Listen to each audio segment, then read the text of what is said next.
Welcome into another episode of Restaurant Hoppen. I'm your host, Dan Hoppen, and I am a huge fan of Top Chef. And the current season of Top Chef right now, as we're recording, is being, well, it was filmed in London. I guess it's currently going. But they had an episode early in the season where they did like this giant British pub crawl where they went to 3 or 4 different pubs and they sampled just all kinds of the bar delicacies like fish and chips, toad in the hole, fisherman's pie. I mean, they ran the gamut. And it all just looks so delicious. And it made me crave this kind of food. And there aren't many places in Omaha to get it. Luckily, the 2 guys sitting next to me today are a wonderful place to go get it. And I went and enjoyed some fish and chips. That was what inspired me to come visit you guys on my most recent visit. That, of course, is Isaiah Renner and Scott Sales. They are the owners of the Dire Lion food truck. Guys, welcome to the show. Yeah, welcome. Thanks. Thank you. Okay, real quick before we get started, just because we have multiple voices on the pod today, I would love for each of you to introduce yourselves so listeners just know. I'll go first. Who's who. Yeah, Go for it, Scott. This voice is the voice of Scott, so this is me. And this is the voice. This is Isaiah Renner. That's me. We both work on Dire Lion. Hi. Okay, the only other nuts and bolts thing I want to knock out immediately is obviously Dire Lion's a food truck, so it moves around. If you want to try and find these guys, definitely follow them on Instagram and Facebook, The Dire Lion. They do a very good job of updating weekly and usually daily about where they're going to be. They will most often be found parked at Trucks and Taps off 108th and Q, and we'll get a lot more into that later on. But if somebody's listening to this and they're just like, I need some bangers and mash. This sounds so good. We want to let people know where they can find the Dire Lion. So I just want to start at a high level because there aren't a lot of places in Omaha to really get proper British food, the style of food that you guys make. To you, what are some of the defining characteristics of British pub food?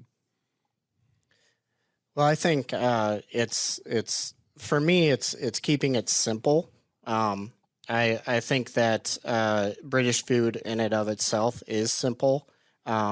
We've taken it kind of our own direction or kind of Americanized way, but we've tried to still stay true to those traditional recipes and using ingredients that they would have and maybe don't always get used to it. I think it's just making the perfect blend of all of the ingredients that you have and having it come together on that dish, whether it be fish and chips, just having the right potatoes with the right seasoning on it and the right fish with the right batter, that's what's really defines it for me.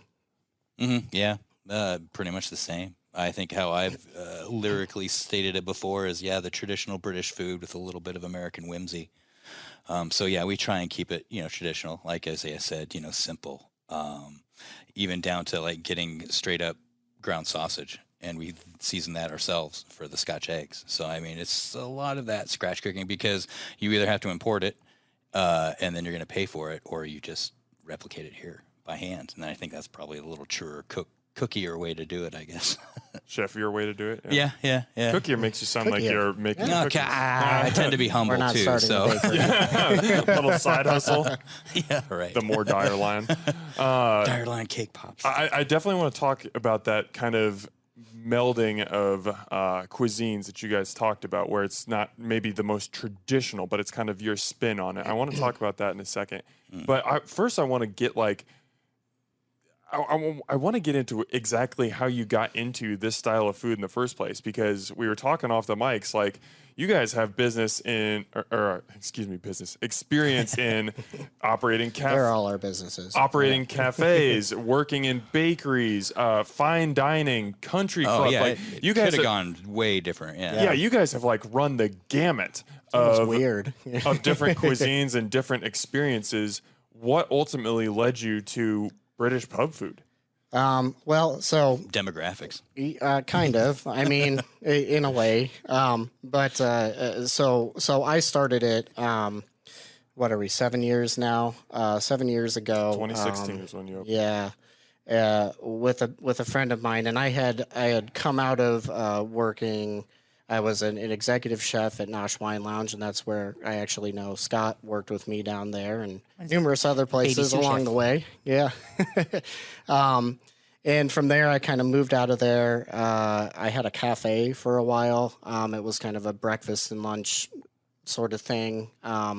Wasn't I always say it wasn't really my bread and butter, per se. It wasn't exactly what I wanted to do, but it just was something in the interim. And so I was talking with a friend of mine who we actually started it together. And, I was like, I'm not enjoying this. I want to do something different. Food trucks really, when we started, they weren't as big as they are now. I feel like that's really blown up in the last 6 years. You guys kind of got in on the ground floor. Right. Yeah. Omaha Food Truck Association was just starting then.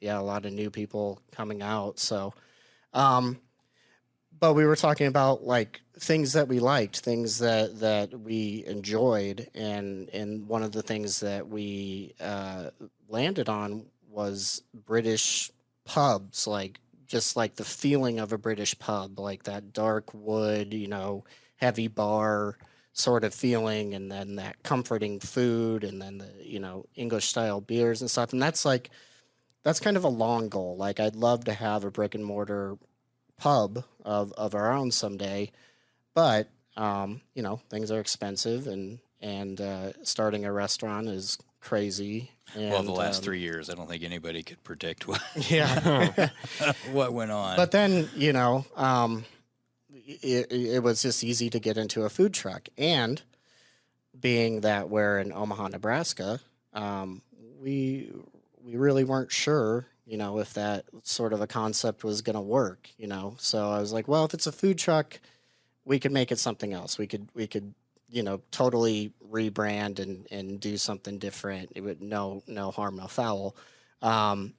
So that's, like even today, if you look at the truck, it's just a red truck, and we have a sign that hangs up there, but it's not like permanent to it. There's no wrap or stickers or painting on it at all. And that's just kind of stayed like that forever. We always talk about doing it, and then we never do. And it doesn't really seem to matter anyways. So, I guess it was just kind of we just really liked that feeling and that atmosphere and that style of food. And for me, it was kind of, you hear about, like we were talking with the receptionist out there about, well, do you guys actually use any spices in your food? The British, they have all the access to all these spices and never use them. We do. And we try to put a little more of a twist on it. And I wanted to make that style of food a little more palatable. And maybe it's not for everyone. I know We've that put cayenne in something. Whoa.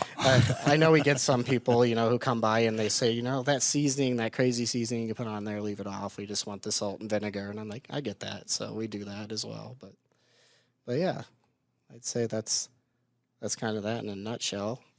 I love how you talk about that feeling of like being in a pub, and like it was almost that drew you to this food over the cuisine itself. And yeah, and there's like there's something about just like eating this food that just like it feels celebratory. It's heavy and it's hearty, and like I don't know, it's probably possible, but I don't feel like you can like eat fish and chips and be in like a bad mood. Like that's something you order when you're like out with your friends and you're having a good time. We've seen it. But, I'm sure. Yeah, I'm sure you guys have seen all sides of it. Angrily eating fish and chips. God, I hate myself. It's so good. So I know you guys have changed the menu a lot over the years, and you still run specials now, but as of right now, you've pared it down quite a bit, and you have 4 staple menu items. That's fish and chips, chicken and chips, Scotch egg, and bangers and mash.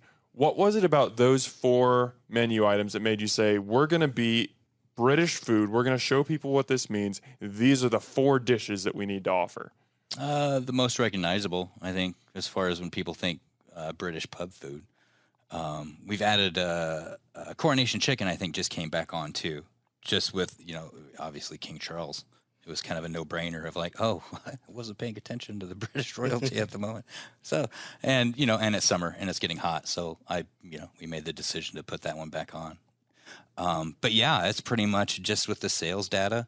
Those items were the ones that actually outperformed pretty much anything else that we ever had on the menu from like back in the day. But we still have that repertoire that we can pull them back as specials, like the lion kebab or tikka will probably come back once it gets a little colder again. We debated that one too. We almost left that on. Yeah, it was hard. Yeah. It was hard. I mean, it's just kind of the crunch with, like I said, with the last 3 years, just we survived the pandemic and now the economy, and that was kind of really the driver. I mean, there were some really hard choices that we didn't want to make, but it's either that or, the lion goes back in its den for however long. So, yeah, the 4 core items, and still running. So, and really, that's it. Like he said, it's what the people wanted. That's what was getting ordered the most. We had the other items on the menu. We had probably 10 items at one point. One point we had, I don't know, 20 items when we first started. 26 when we first started.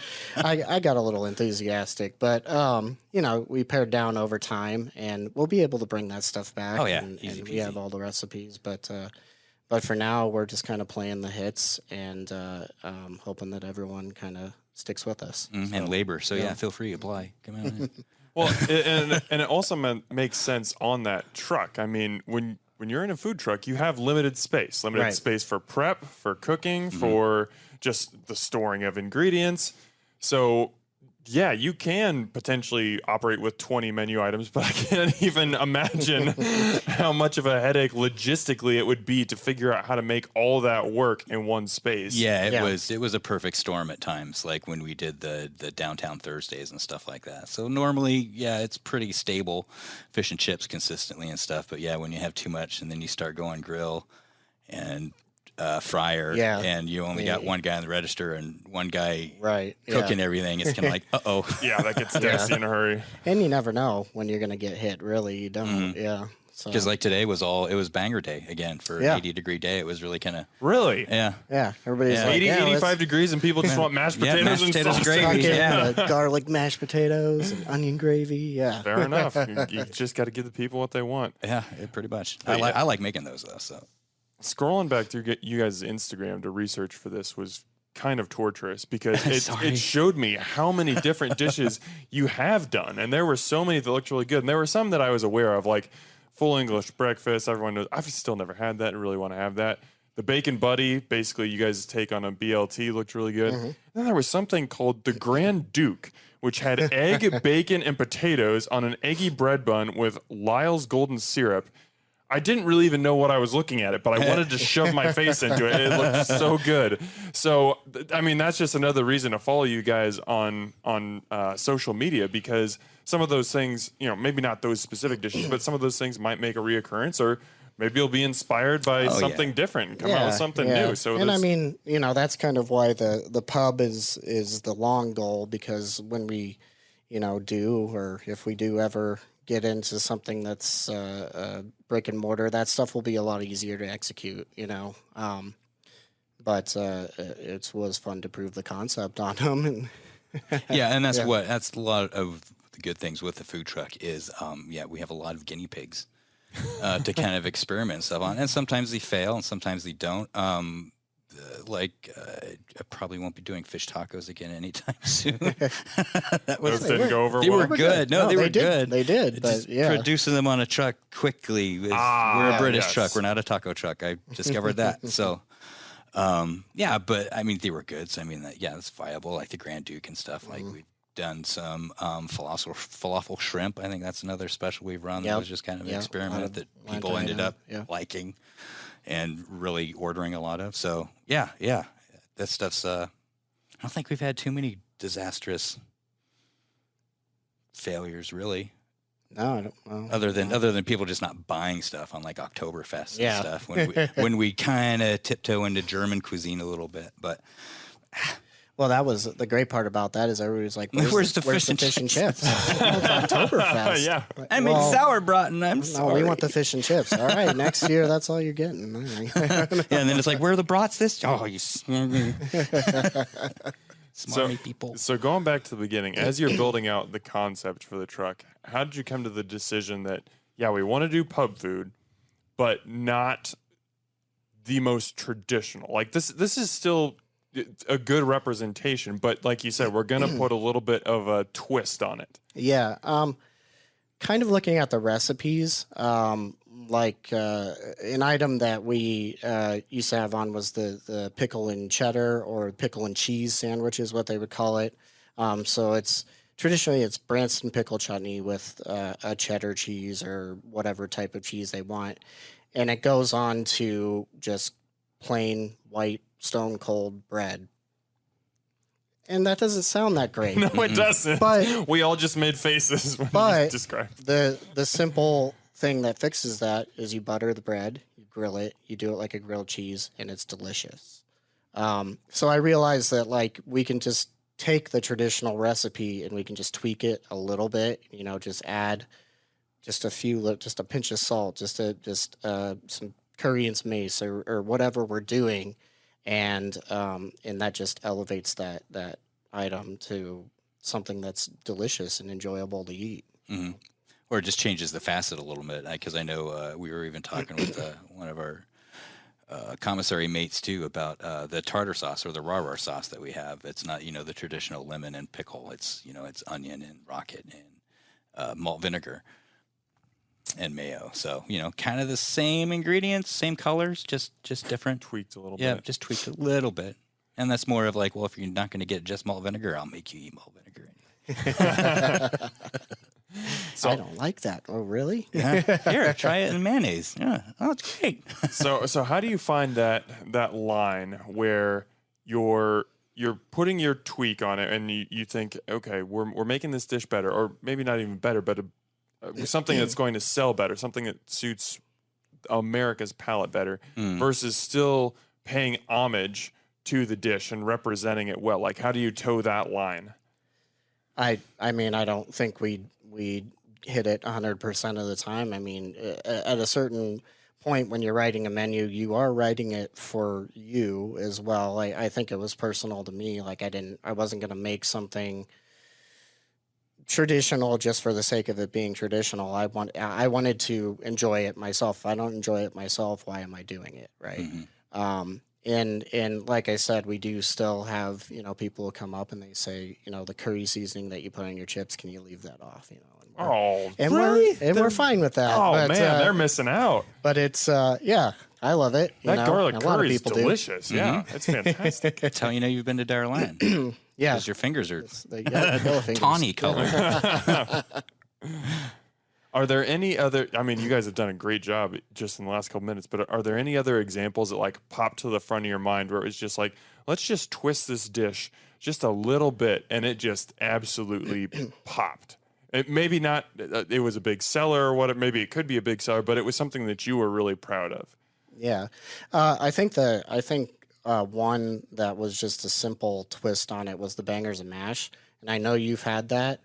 And a lot of times the dish too, I was writing the menu and you have to kind of think of it going out of a food truck too, because we're a food truck. So we had to kind of make that dish more portable.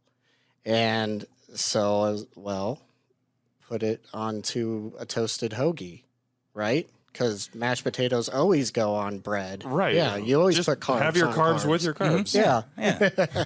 You need starch with your carbs. And, a lot of times people will read that and they're like, mashed potatoes on bread. I'm like, it's my favorite thing on the menu.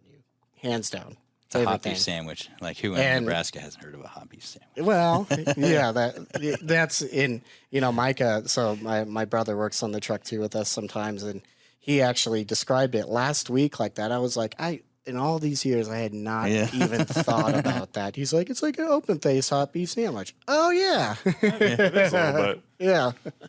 I'm not going to lie. The first time I had that, I was just like, why? Yeah. Why is this in bread? And even, I have to cop to this. Even when I ordered it, I was like, I need to try bangers and mash. But I don't even know if I'm going to eat the bread. Like, I don't need another, You can order a traditional. I don't need another 180 calories from the split roll or whatever. But I always at least want to try the dish as it's presented to me to see what the chef, what the cook, whoever intended. And I think it's because the bread is like buttered and griddled, but like whatever it is, it adds that extra 5% where I ate the whole thing because yes, it's better with the Brett. Now, I was in a coma for about 4 hours after that. Yes. I don't think I was productive nap for time like food. 3 days. If you But need to be it put really- out, just come to the Dire Lion. We got you. Yeah. But it really did just add that extra twist. Well, that's your good, standard Rotella's bakery. So I mean, kudos to those guys. And we get them fresh, so they're light and fluffy. And yeah, it's like what you said, just buttered on that grill, just to hopefully they're still but good. But that's gone through a couple permutations, because when we originally did it, as you were talking, Isaiah, with the portability and stuff, when it used to be the caramelized onions and then cream. Right. And then that We would go changed right up on the flat top. gravy, So the gravy's a bit, changed yeah. how it used to be. So now it's actually a little bit more traditional than how we had it before. Yeah. Because we just didn't have the time to hold it. But now that we don't have the tikka and the rice anymore, we have room for gravy. So I was able to do that. But yeah, and I think that's just, it's one of those things where it's just like little details that kind of make it so much better. The potatoes, the mashed potatoes are pre-made, but they're not held warm. We actually take them and we griddle them on the flat top, so they get that, kind of crust on the outside. The bangers are par cooked, but then they're also lightly fried before they go on, so they get a little bit of a crust on it, and then it goes onto that bun. And I think just all of those layers is what brings it all together. Smothered in gravy. I agree with that 100%. Was there any twists that you put on the fish and chips?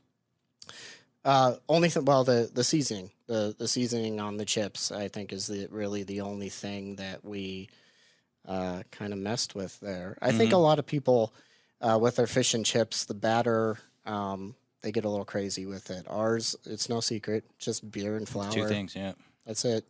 You can probably look in the window and find out what beer we make, but I'll let you do that. So. Yeah. But yeah, I mean, it's nothing crazy, and I think that's really, like I said, it's simplicity and just being kind of true to your ingredients, and ultimately you're going to get a good product out of that. Is that what keeps that batter so light and fluffy? Fresh just beer. Just the beer. Yeah. Right. Gotta Actually, keep that carbonation. yeah, in. earlier today we had the first fish and chip that went out. We had some batter, and I'm like, it doesn't look right. And the difference is like just fresh beer in there. You have to have that carbonation, So yeah, but that's it. Tempura-esque. So I mean, fusing even more stuff. So, but that's experience. I think we're turning cooking with Japanese. I think so. German, Japanese, Brit. running the whole United gamut of Kingdom. access Well, and allies. only the British could do it, right? So True. But I mean, it is easy to go south on fish and chips pretty quickly. I've had some very bad versions where the outside is just cakey, or the inside, the fish is just like saturated in oil. And it's just like, man, what are we doing here? And you guys avoid that. And I think that's so important, because that's the dish that most people, if British pub food is mentioned, that's the first thing that's going to come to their mind. So you have to absolutely nail that. And it's our number one seller too. Yeah. So. I would imagine. Yeah. Do you still tinker with that dish or with that recipe at all, or is that one pretty much locked in? Yeah, it's pretty much there. Yep. It's so simple that you can't really F with it too much. It's fish, it's the beer, it's flour. Fry it. Yeah, it's just about getting that consistency right and having the right fryer temp, and yeah, good to go. Have you guys gone to the United Kingdom and done like a epic pub crawl or something? I have. No, not. I should do that. We haven't done it. I know when you were planned. younger, you spent time. No, actually, it was in 96. I was in Ireland. I got engaged over there. So 9 years ago. But unfortunately, we didn't go eat fish and chips or anything like that. We were just doing our own kind of thing. I did have something New traditional. York pizza. I think I got bangers and mash when I was over there, which again is just kind of funny because it's technically Irish, but it was good. I guess we were in London when we I was talking about that bacon buddy from the cab stand. Oh yeah, that's right. Yeah, they have these little cab stands. Technically, you can only go to them. Well, you can only drive up to them if you're a cab driver. But sometimes they'll have like windows open to the street so you can walk up. And just a bacon buddy. So it was just like their shoulder bacon because it's not rashers like we're used to. But yeah, it was just a hoagie. So about like a 6-inch sub of just about a pound of bacon on it. Wait, you lost me at cab stand. Yeah. That there are like little food stands where just taxis can go up to them? Yeah, because taxis are like so busy that they just kind of drive. It's just like a little corner like drive-through of just like mom and pop kind of traditional British food. Yeah, like the Scotch eggs, various breakfast sandwiches. Because they even looked at me weird when I ordered, because the sandwich was going to come with, eggs and like veggies and stuff like that. And I was, stereotypical American. I was like, nah, just meat. Just give me all the meat. So yeah, the subbed more meat for that stuff. Whereas in America, it'd be like, oh, well, we'll just give you the regular servings of meat. We're not going to add extra because you don't want the veggies. That's great. No, Thanks, mate. We gotta go get another. So I'm just kind of like, oh yeah, this huge. Oh, but it was bacon. So yeah, you can't not. Can you over bacon some? I mean, at some point you can. But Maybe, but I don't know. If no one's going to call you on it. Mankind hasn't found that point quite yet. Okay, so you mentioned Scotch eggs. That's another dish that I wanted to hit on because there aren't many places in Omaha to have it. Like, yours is one of the only menus I've seen on. Yours is the only one that I've tried. It was excellent. So I would love, I'm sure that there are people listening and watching to this right now who are just like, what the heck's a Scotch egg? What's a Scotch egg? Breakfast in your hand. Yep, that's what it is. Hard-boiled egg wrapped in sausage and breaded and fried. So, yeah. Can't go wrong. Good healthy start to the day. Yeah, exactly. Just grab one of those. Yeah. A glass of milk. There's no cholesterol, so it's Or kids are running late, you just kind of pitch one out as they're on the way to the bus. And so, but okay, like how? Can you imagine bringing that to your teacher? A greasy A. Oh, that kid's getting an A for sure. Where's the curry mayo? What is all? So, how did you perfect that recipe? Or I don't even know if perfect's the right word, but how did you find your recipe for that? Because it's very difficult to do, to get that right creamy consistency of the yolk in the center of the egg, but the sausage is all the way cooked through. It has a nice crisp on the outside. Like, there's a lot of different elements, a lot of different layers to that dish, and you can get 2 or 3 of them right, but if you screw one of them up, the whole thing's a failure. Yeah. Well, so perfection, I think that's probably up for debate. So a lot of people, when they hear Scotch egg, if they know anything about Scotch eggs, they'll say, well, traditionally they serve that with a runny yolk in the middle. And they're right, most of the time that's the way you'll get it. However, I think that it actually, in my opinion, and this is only my opinion, that it comes out a little bit better. We actually almost hard boil them, and then when we cook them, just like we do with the bangers on the bangers and mash, we give it a little light fry on the outside, and it kind of crisps up on the outside of it. We give it a little sprinkle of salt. So that's just the way that we do it. It's just another little twist that we put on it. It kind of makes it a little easier for us for production. I had to kind of fight for a while to get Scotch eggs on because it is not the easiest thing to prep. Takes up some time. And, so if we're able to kind of do it that way, it makes it a little bit easier to wrap them with the sausage and then bread them and then, get them fried and we can kind of keep them on the menu consistently that way. Oh yeah, they're very good seller, and it's about the difference of 2 minutes. Yep. So sometimes with the eggs, because sometimes you'll see them and they're probably a little more. What do I want to say? Jammy. There you go. Mm-hmm.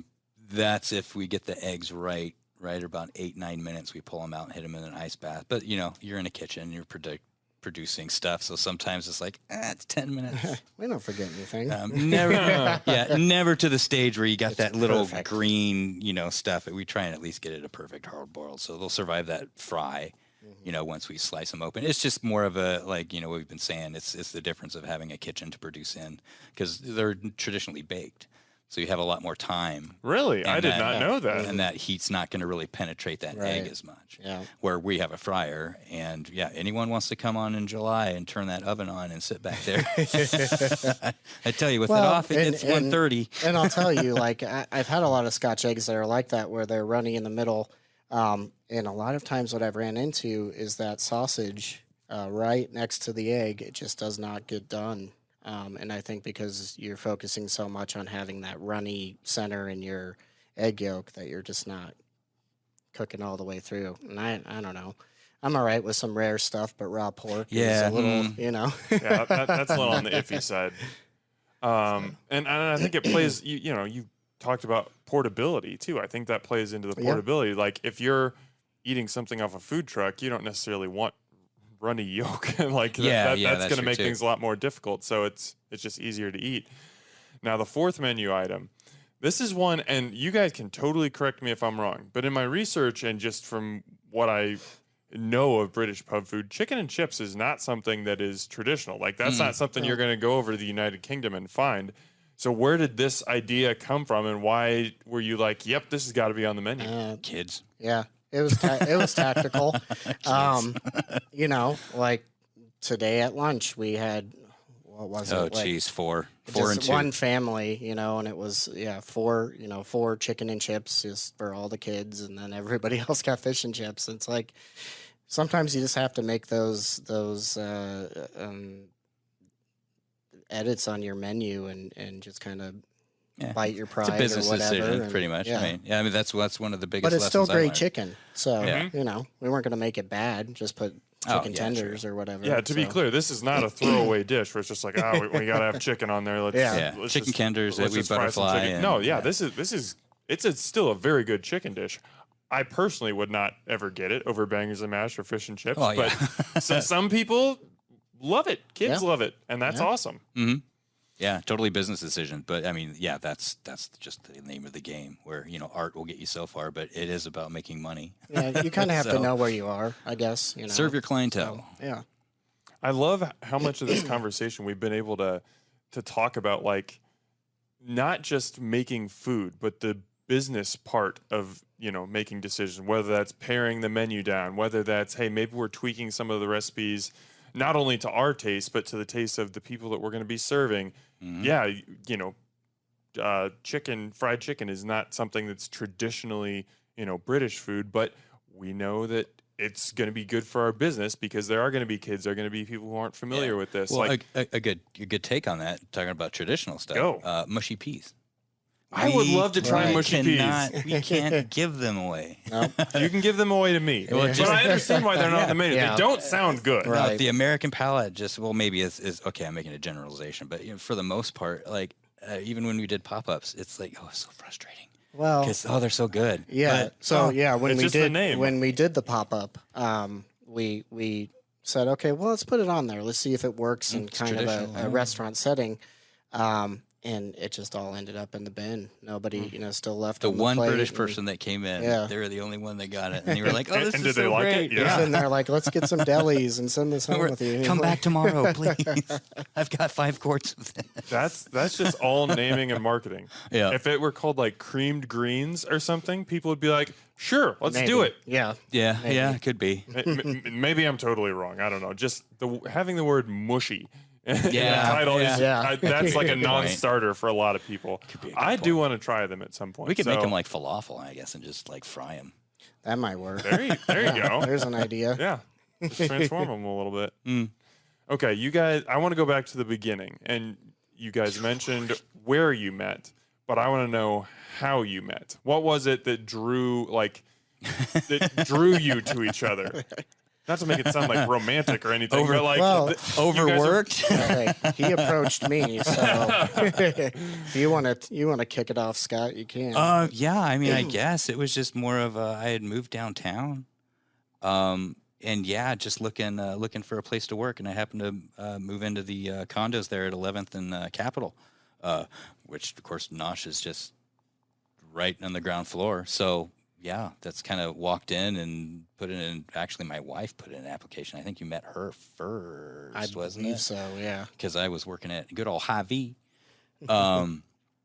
Yeah. So, also a fellow Hy-Vee alum. So. Oh, there we go. You're part of the cult. Sorry, guys. That was night stock and kitchen. So yeah, I mean, God, that's so long ago. But I think it was just kind of like, tell them to come in. Pretty much hired. And I think that was the only thing I said is like I could start like whenever. So it was new, and I was working basically by myself, running the kitchen, and it got really busy. And he had just happened to come in, and I looked at his experience actually ahead of time. I'm like, well, this guy can definitely work here. I can use some help. Call him back. He's hired. Let's get him in here. And it was like He's just right upstairs. But the next weekend, I was like, look, I got to take a day off. He's like, I got this.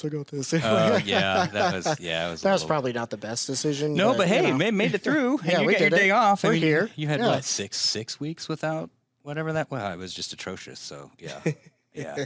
But yeah, guys, first time in a new kitchen where you don't know where the spatulas are, bad idea to run solo. To leave him on his own. Bad idea to run solo. Did you guys hit it off immediately? Yeah, I mean, I would say so. Yeah. I mean, good working relationship. I mean, there hasn't been anything like too crazy. I mean, there are no knife fights or not in between us. He stabbed a few other people. Yeah, but, they're buried in NP Dodge. God, this is live. I live here. So, between meeting and the opening of the Dire Lion, I mean, was that like a straight path for you guys, or did you diverge at all? Yeah, we diverged a little bit because there was, there was Nosh, and then things kind of went south with me, just with kind of like home equity and like all that stuff. So I had to move out, and then you went into the diner.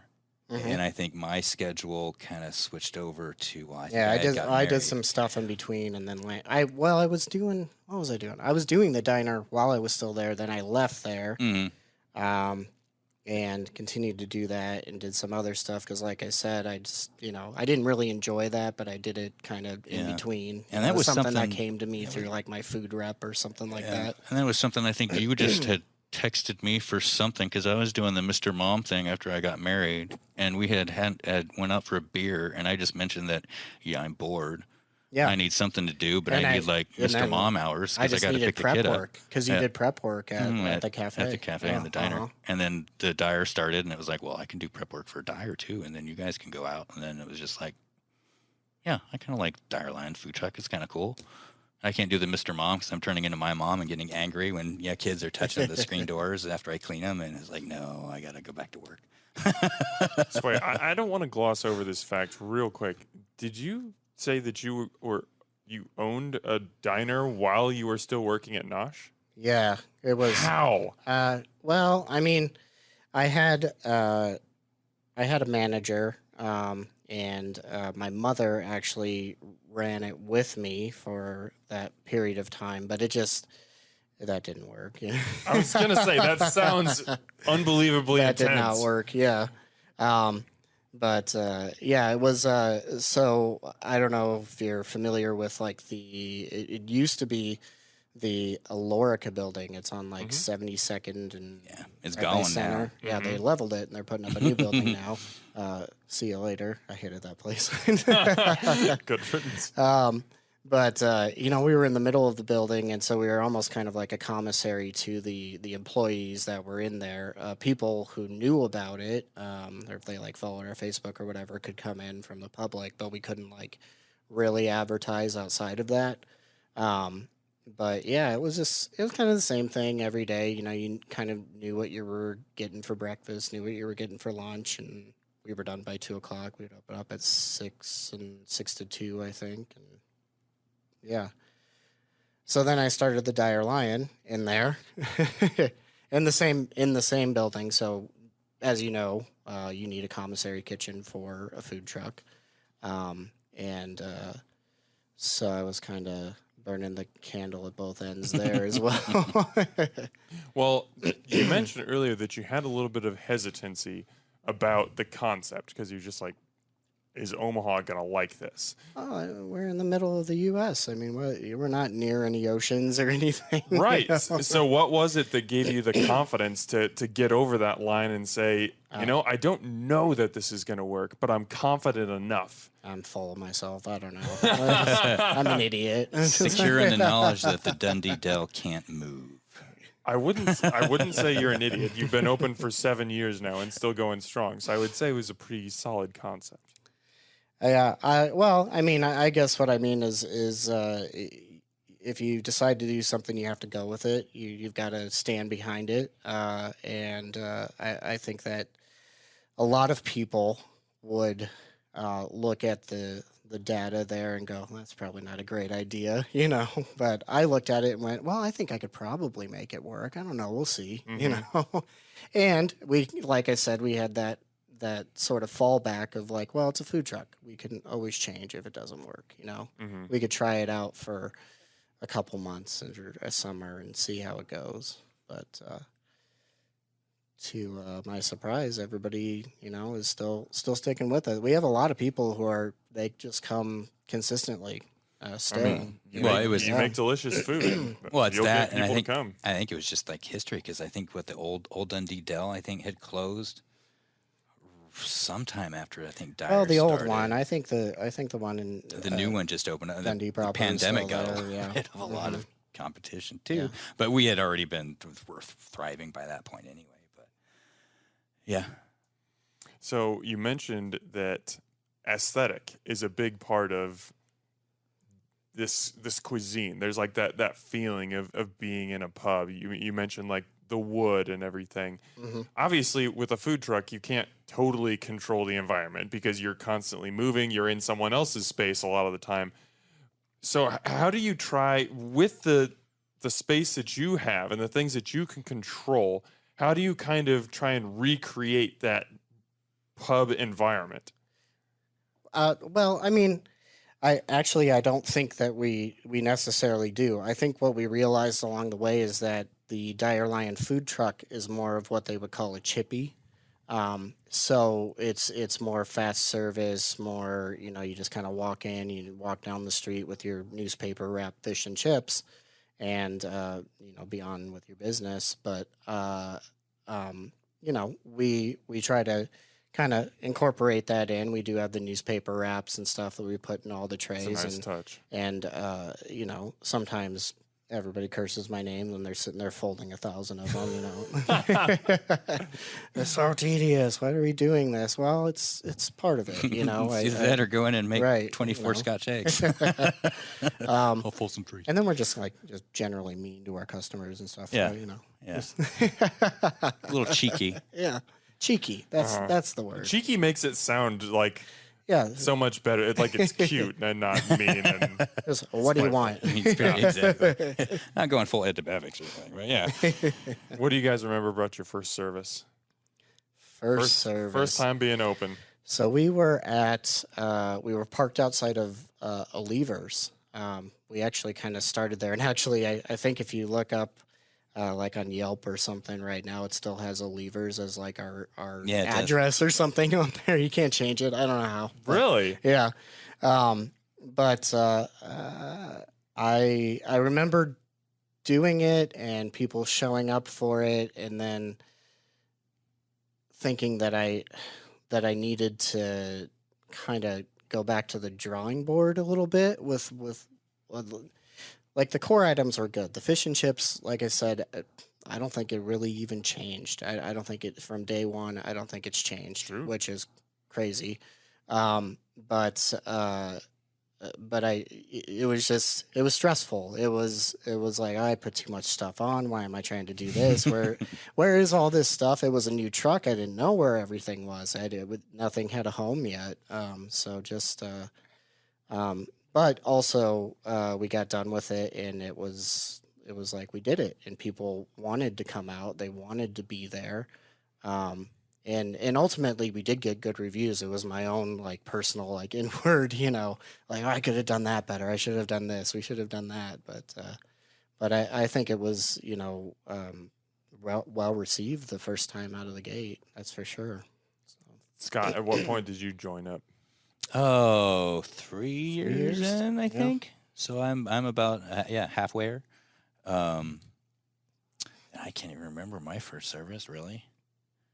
I'm not sure. I think there might have been like a little blend of, you were still doing some prep and it could be, because I know I was doing mostly prep when you guys were going out.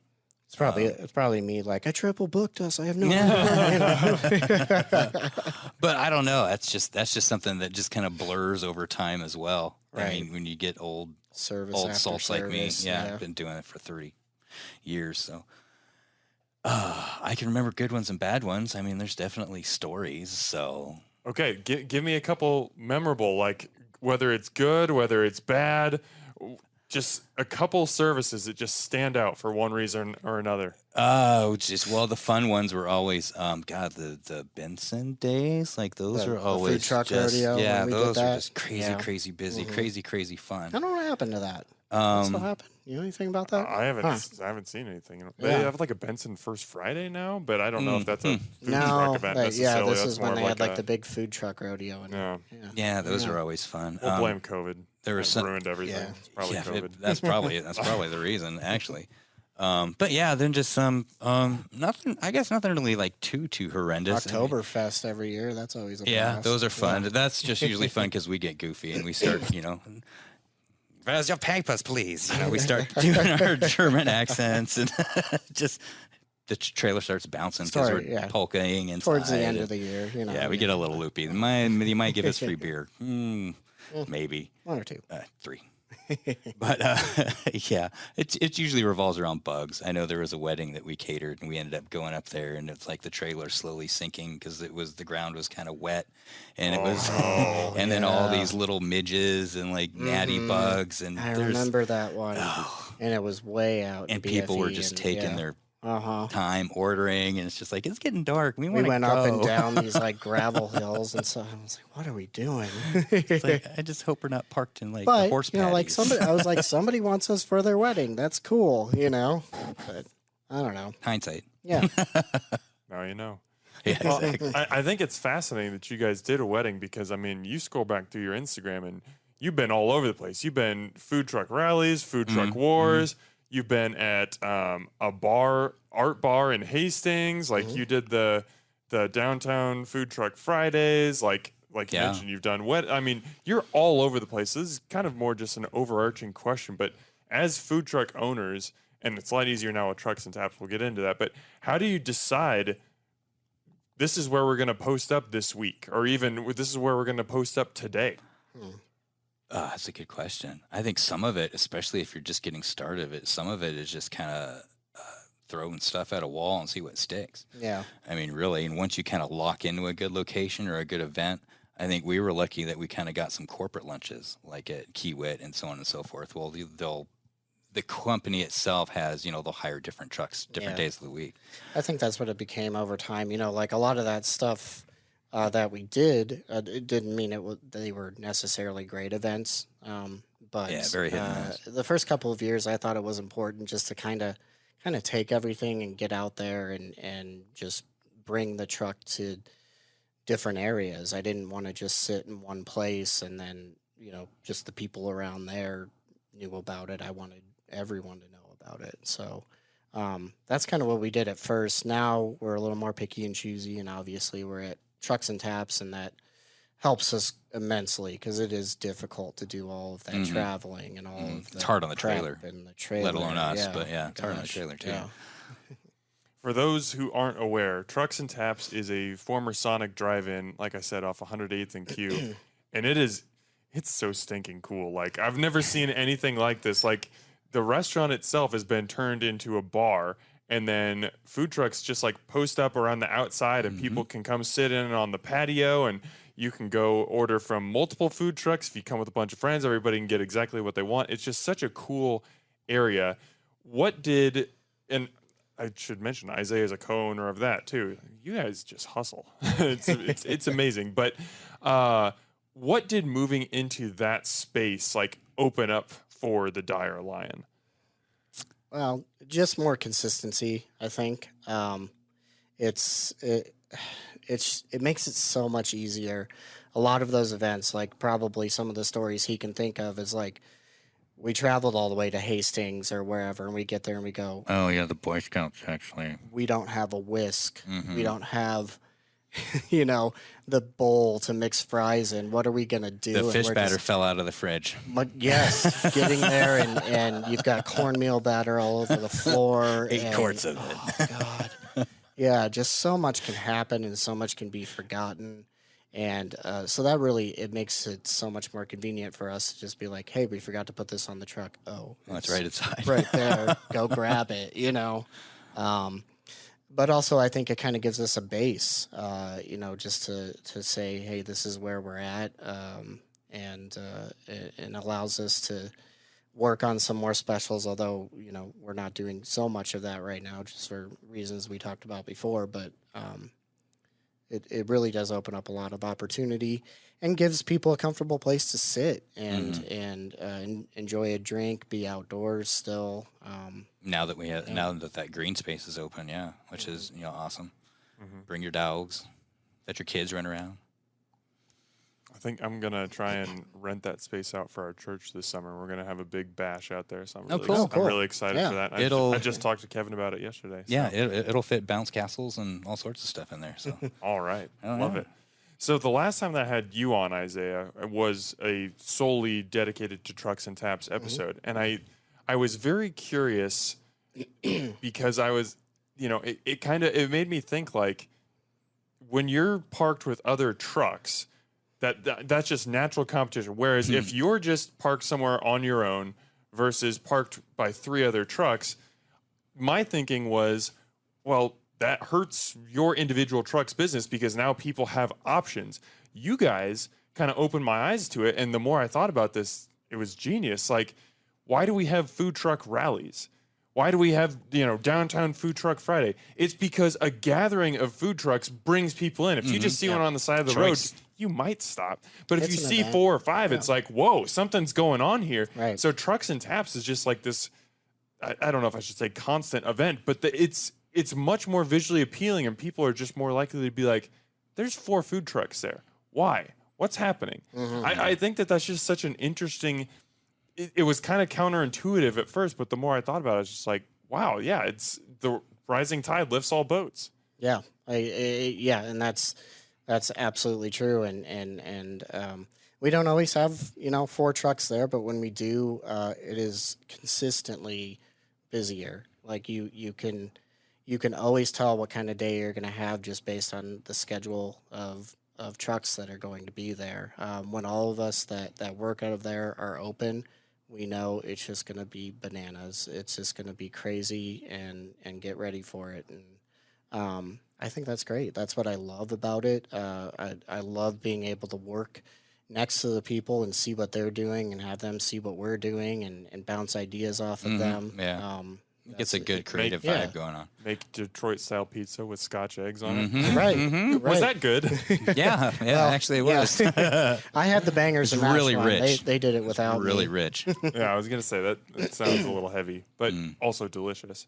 Okay, this was a couple of years ago, but I have to know, whose idea was it to put haggis on the menu? Well, I don't think hired to do it. Right. It was not ever on the menu. It was on Burns Night? It was on a menu for a event called Burns Night, which they hosted at what was formerly the Barley Street, and it was my friend Danny Burns and his brother put on this concert, and they said, hey, do you want to come and make some food for it? It's all Scottish, it's named after the poet Robbie Burns, and so I was like, well, sure, I guess I've got to figure out some Scottish stuff, and they have a haggis there, and there's a tradition where they present it, and it gets really weird. He stabs it and does all sorts of stuff. Yeah. It's kind of a Masonic rite at some point. Really, you should attend one at some point. It's kind of fun. But he was like, do you want to make the haggis for it? I said, I never made haggis. I don't know, but I'm interested. So why not? Let's do it. So we made one for them to basically destroy, and then we made one for everyone else to try out, because once in a lifetime, if I'm making it, let's try it, right? So, yeah. So for those who don't know, haggis is a pudding that is composed of sheep organs and beef suet, which is packed into a sheep's stomach and then boiled. So a little outside most Americans' palates, but how was it? Was it good? It's a acquired taste. Yeah, It's acquired. very for grainy, sure. Yeah. barley flavored. And it's just so hard to get some of that stuff. I remember going Yeah. to Stoysich and trying to source some of those. Yeah. And you can't get all of it. You cannot. the FDA. It was not totally traditional, but yeah, we No got, lung, darn. Yep, no lungs. But now you can say that you've done it. You can check that one off the list. Maybe you don't ever need to check it again. But We actually was did it. done. I think we did it 2 or 3 times for that event. And then we made the haggis hot dog. Yeah, I was for going to say, if we did it again, it would be the haggis hot dog. Yeah. So we did that for Food Truck Wars, which was in Plattsmouth one year. And I'm a little bitter we didn't win for that because I felt like we were swinging for it. You know? We made a haggis hot dog. You Come make on. haggis. You're going for it. Yeah. All right. I could talk to you guys for hours. Oh, is it done already? Because you are fascinating. You're just fun dudes. We're just right down the road, Dan. So just stop by. I'll just have to stop by, and just crush bangers and mash, and There you go. go to sleep. When I wake up, we can talk more. But We're going to set up cots in front of the. there are a couple questions that I really want to ask you guys before we get out of here. Questions that I like to ask everybody. The first is this: what is one thing about food trucks, the restaurant industry, food industry in general, however you want to take it, that you think most customers don't understand, but you wish they did understand? That's I think for me, it has to be the art part of it and kind of all that entails. That would be like, would you go up to Monet and be like, hey, you know, can you not use so much blue? So I think that's where people come with those chefs, and it's like, this is my menu. I've gone to school. I've been doing this for decades. And then kind of like we kind of tongue in cheek with like the plain chips and the Crayola. It's like most of these things have either been pseudo-scientifically put together for flavor profiles, or it's just how they're going to look. And then someone comes and like modifies it and substitutes. That's just kind of like, I wish people would, what my grandma and mom used to say is like, try it first. You know, don't you dare put salt and pepper on that until, you know, you've tried it first, or trust me. Like, I've been doing this for so long. And if you don't like it, then that's fine. Come up and tell me, and we can make plain chips, or we can do something different, not the bun on the bangers or whatever. But yeah, that's kind of my point. I wish people would kind of take on board. Eat the bun with the bangers. If you just give it a shot. If you don't like it, then you don't got to eat it. If you take anything away from this episode, people, it's that. Yeah, it's the bun's good. Get the bun with the bangers. Isaiah, what do you got?